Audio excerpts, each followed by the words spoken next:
When the school year finishes in December, I guess a number of teachers just flop, having spent weeks writing up reports and closing down. I knew one who used to go away on holidays. She'd be on the plane the next day, and when she got to her destination, she'd just spend the next 2 days sleeping it off. And I was at a church for a while, and there was some young doctors there training at the local hospital. And they were putting in 8-hour days, 12 hours a day, and then they'd be getting 5 days off. The thing was, I gather the first day off was a bit of a loss anyway. There were times in the life of Jesus when he too had to take a break. We read of one occasion where he got in a boat and he went to the other side of the lake. And in our reading today, Matthew tells us that Jesus went up to Tyre. And that's not just the boundaries of Israel, that's over the boundary into the next country.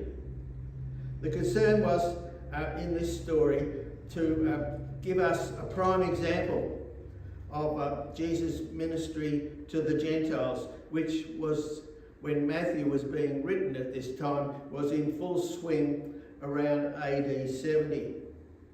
So in our story, Jesus heads out from Jerusalem, away from the press of the crowds, away from the hostility of the religious leaders, into Galilee and then beyond. The Jerusalem hierarchy would not have followed him into this heathen territory. There in Tyre, Jesus was stopped in his tracks by a Canaanite woman shouting at him. She turned out to be someone who had a very clear mind on what she wanted. So the first point I make today, this morning, is that if there's something you really want, and you want it so bad that you'll do anything to hear Jesus say to you, be it to you as you desire, if that is so, then you must first recognise that there are obstacles in the way and they need to be cleared. What were the obstacles that the Canaanite woman faced? There were 5. First of all, Jesus refused to answer her. She cried, "Have mercy on me, O Son of David. My daughter is severely possessed by a demon." But he did not answer her a word. The second obstacle, the disciples wanted the woman gone. If the disciples had been chosen to follow Jesus and help bring people to faith and trust in God, why did they chase the woman away? And they did. And they made it really hard for her because they wanted her to be quiet. She was really annoying the disciples, but she would not give up. She kept shouting, trying to get his attention. Matthew makes it clear that the disciples wanted to send her away without meeting her request. The third obstacle is that the woman's faith faces an obstacle on God's part. There's a Jewish restriction on Jesus' ministry. Jesus, instead of giving her some time, gives the disciples something to listen to. And he says, "I was sent to the lost sheep of Israel." Thus, Jesus' answer harmonises with the disciples' request to send her away. But the woman, by addressing Jesus as the Son of David, anticipates this limitation in his ministry. That is, only to the people of Israel. Now, the little image you got up there is the local Jerusalem Times, when it reads, and it's very hard to read, but that Jesus is rather curt with a woman. She recognises that Jesus is the Davidic Messiah, Israel's Messiah, but not the Messiah to the Gentiles. Now, the fourth obstacle she had to deal with, by not replying, Jesus makes her repeat her request. So she came and knelt before him, saying, "Lord, help me." By repeating her plea, she makes Jesus say that this is not the time when the Gentiles are to receive the benefits that belong to the Jews. I ask you, where else has Jesus ever been so rude? Tell me. His answer is so rude. The fifth obstacle, Jesus makes her agree with this harsher statement. Bread is not thrown, but falls. And he answers, it's not fair to take the children's bread and throw it to the household dogs. But Jesus' refusal gives the woman an opening. She does not claim to be one of the children of Israel and has no thought of depriving them of their bread. She accepts the position of being one of the family dogs. And without confusing the difference between the Jews and the heathen, without depriving the Jews of anything that was there, she sees that Jesus might grant her her request. Her love for her child has sharpened her wit, so she says, "Yes, Lord, even the dogs eat the crumbs that fall from the master's table." Such animals are members of the household, and they get what the children do not want. In the end, Jesus joyfully, we might venture to say, allows him to be outdone in the argument. For he at once accepts her interpretation of the metaphor of the dogs as proof of her insight and her faith. Her obstacles now have been overcome. Of course, in the Gospels, we have a few cases like this. The classic one, of course, is the four men who take their friend up on the roof of a building and pull away the roof tiles and what else to drop him down there before Jesus in the crowded room. Yeah, we've all heard that story, the story of the paralysed man. He has no power to help himself, but his four friends are determined to help him. So they pick him up on his mat and carry him to Jesus. And they do that by going up onto the roof and opening up the roof. They could not get anywhere near him. They had this obstacle to overcome. This poor woman's faith overcomes 5 obstacles. And it shows that obstacles can be overcome. So, friends, let's list our own obstacles and deal with them one by one. That Jesus' very words, "Be it done to you as you desire," will be the words he is now speaking to us. Now, the second point I want to make is that, is there something that you really want?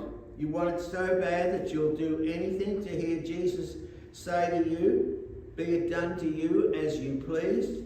If that's so, and you've not only obstacles to deal with, you need to be persistent. Time and time again, this woman persisted. She just would not give up. She kept shouting, trying to get his attention.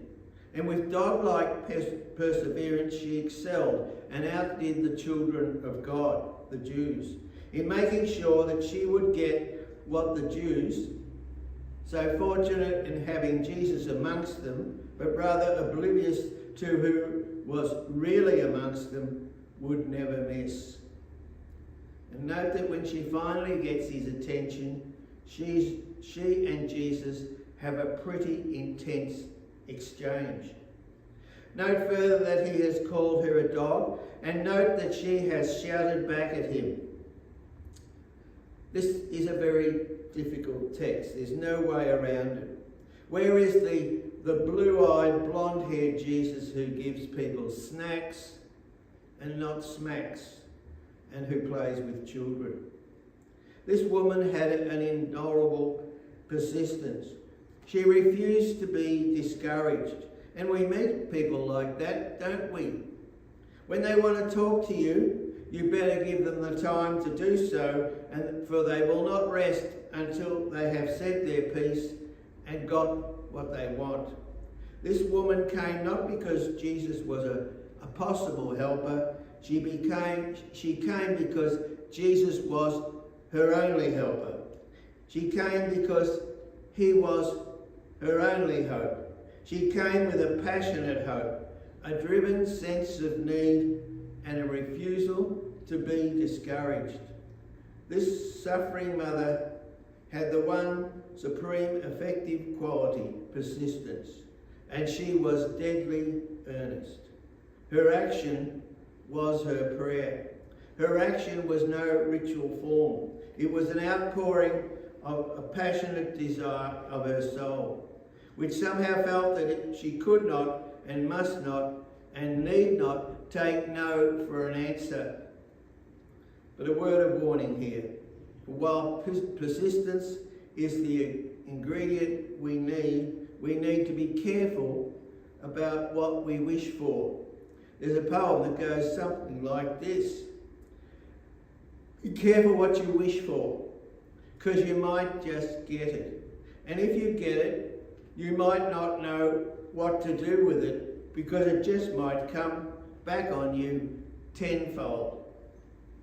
And in Psalm 106, we have the Israelites in the wilderness on their journey from Egypt to the promised land. And the psalm reads, "And they soon forgot his words. They did not wait for his counsel, but they had a wanton craving in the wilderness. And God put them to the test in the desert. He gave them what they asked, but sending a wasting disease amongst them." Now the third point. Is there something that you really want? You want it so bad that you'll do anything to hear Jesus say to you, "Be it done to you as you desire"?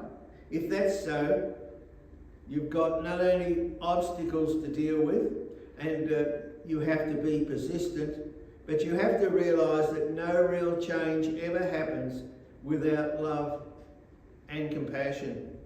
And that's what she demanded of Jesus. She made Jesus look at her and really see her. That isn't the Jesus we usually read about. And how do we explain this?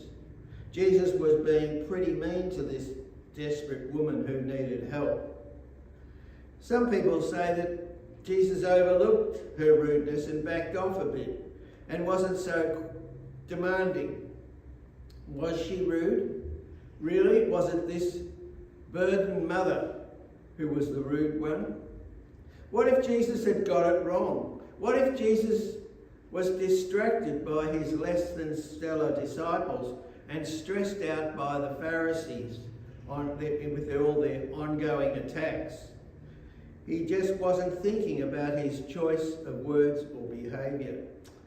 I think that Jesus, the person of privilege in this exchange, learned a lesson from this Canaanite woman who had lived so long in the shackles of society's constraints that it took utter desperation to make her raise her voice. Maybe the lesson that Jesus learned was this: the Canaanite woman needed something in her life to change. Jesus could enact that change, but she knew that no change really happens without first getting his attention, without first getting him to listen, and without getting from him love and compassion. Some people certainly take issue with this idea because we don't want Jesus to be wrong about anything. Yet the notion that the Son of God was learning to see the world through new eyes is rather refreshing. Unless Jesus was able to learn, he wasn't truly human. And it's a truth that love can't show up until we really know each other, until we look at each other straight in the eyes and really see each other. The Canaanite woman knew this and made Jesus look at her and really see her as person to person, as part of the shared humanity. In this encounter, this encounter took ages. The woman so persisted that she finally came close enough to Jesus for Jesus to carry on a conversation with her. As I say, I think Jesus had his eyes opened that day. And reading this text with modern eyes, I wonder whether we can learn from this. Is there anything around here that needs to change? As a matter of fact, I'm sure there is. For most churches, that is the case. I met a fellow a couple of years ago who'd been very much involved in a church. He'd been running the boys' brigade, he was a deacon, and then something went belly up. And here he was, totally disconnected from that church, and no one had followed him up. I know the church well, and I know that in that church some things need to change. If this incident in one of our churches has shown me anything, at least we need to be more in the outreach to each other. It only seems that we reach out in time of trouble, when in actual fact we should have been doing it years ago. As a matter of fact, I'm sure there is need for change even here. For most churches, it's a case, as I said, we only reach out in time of trouble when we should have been doing it ages ago. So how well do we know each other?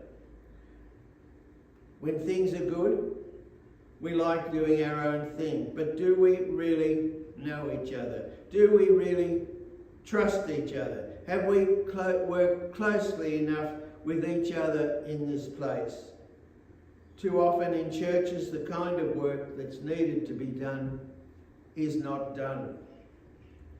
Change doesn't happen without love. You can't love anything or anyone you don't know. And it starts with eyes locked, hands grasped, me seeing you and you seeing me, a shared and common humanity in which we are bound together by our shared experience of grace. It seems to me that if Jesus could learn to see the world through new eyes, we might need to give it a try. Because when we begin to see each other differently, hearts change, behaviours change, even systems change. More people have been brought to Jesus by the kindness of Christian love and concern than by all the theological arguments in the world. Let me conclude. This burdened Canaanite mother brought to Jesus a gallant and audacious love, a faith which grew until it worshipped at the feet of the divine, an indomitable persistence springing from an unconquerable hope, a cheerfulness which would not be dismayed. That is the faith that cannot help but find an answer to its prayers. So my good friends, is there something that we really want, and we want it so bad that we'll do anything to hear Jesus say, "Be it done to you as you desire"? Then first recognise that there are obstacles in the way and they need to be cleared. Secondly, recognise that there is persistence required. And thirdly, realise that no change ever happens, even here, without love and compassion. Let's close in prayer. Lord, in thinking about our deepest desires, save us from focusing only on the pleasures we crave. That's not what we've been thinking about this morning. It's more than that. And as we think about our deepest desires, we would not ignore your awesome majesty. Save us from pursuing things while our spirits starve. Quieten our frantic pursuits so that we can hear you speak. For that is so necessary. And remove the haze from our eyes so that you can expand our vision and clarify our purposes, all the time considering your purposes. For Lord, you want to set before us a feast of possibilities to the glory of your name. Amen.